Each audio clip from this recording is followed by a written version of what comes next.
Hai fams, nggak terasa udah ke pertengahan dalam bulan ini ya. Dan kita udah banyak banget diperlengkapi mengenai keuangan. Recap sedikit, kalau di minggu pertama lalu kita udah belajar alasan kenapa harus memanage keuangan dan prinsip keuangan sesuai firman Tuhan. Dan waktu lalu udah dijelasin di Matius 15 dan Lukas 19 tentang talenta dan uang mina. Lanjut di minggu kedua kita juga belajar cara memanage keuangan kayak 30, 30, 30, dan 10 gitu. Dan benefit dari memanage keuangan itu sendiri yaitu membuat orang hidup lebih memiliki tujuan dan gak dikendalikan uang. Nah, kalau udah tahu manage uang dengan baik, pertanyaannya, bagaimana sih menjadi berkat lewat financial management yang baik? Sebelumnya, mari kita sama-sama baca ayat berikut. Roma 12 ayat 1-2. Karena itu, saudara-saudara, demi kemurahan Allah, aku menasihatkan kamu, supaya kamu mempersembahkan tubuhmu sebagai persembahan yang hidup, yang kudus, dan yang berkenan kepada Allah.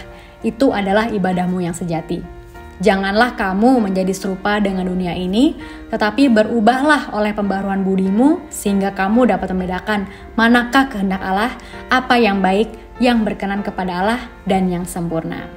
Salah satu pernyataan Derek Prince di buku God's Plan for Your Money di bab First Give Yourself berkata, "The key to finding God's will, and that includes God's will for your money, is offering yourself as a living sacrifice."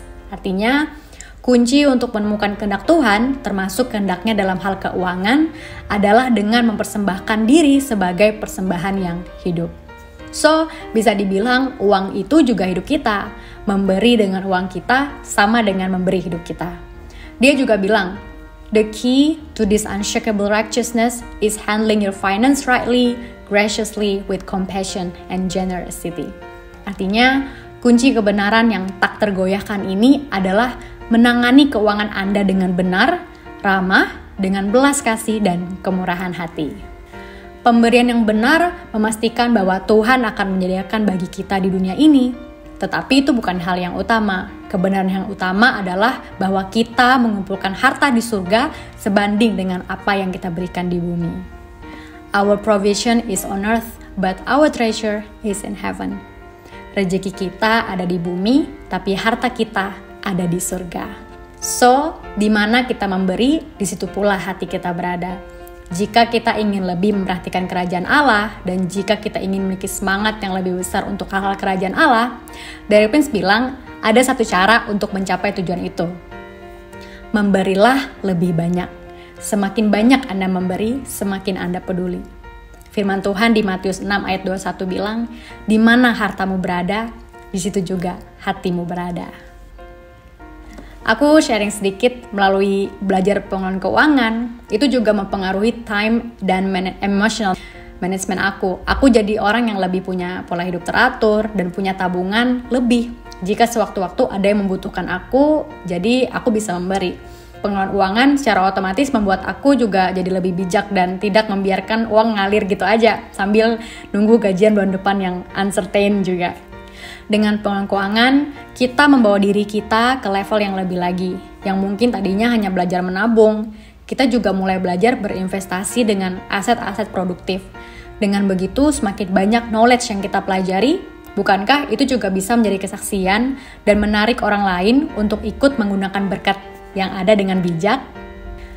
Menjadi berkat adalah dengan apa yang sudah Tuhan berikan padaku. Aku kelola dengan baik, dan aku perlu memberi dengan benar, yaitu kepada orang yang membutuhkan sesuai tuntunan Roh Kudus dan bagi kemuliaannya.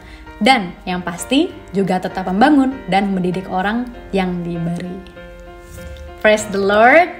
Here's all my sharing. Sebelum kita memberikan persembahan kita, let's pray together. Tuhan, terima kasih buat firman-Mu yang telah ditaburkan pada saat ini Tuhan, tentang pengelolaan keuangan Tuhan. Kami percaya Bapa bahwa segala berkat semuanya Tuhan yang telah Engkau berikan bagi kami adalah memiliki tujuan, yaitu untuk kami dapat mengelolanya untuk kerajaan-Mu ya Tuhan, untuk kepujian dan kemuliaan-Mu ya Bapa. Bapa, terima kasih, pimpin kami selalu Tuhan, agar kami terus memiliki hati yang tulus dalam memberi, dan kami juga bisa menjadi berkat Tuhan buat orang-orang yang memerlukan ya Bapa, pertolongan-Mu ya Bapa. Thank you Tuhan, berkati setiap tangan-tangan yang memberi. Kami serahkan hidup kami ke dalam tangan-Mu. Hanya di dalam nama Tuhan Yesus Kristus kami berdoa. Amin. Oke teman-teman, selamat memberi. Tuhan Yesus memberkati. This is amazing grace.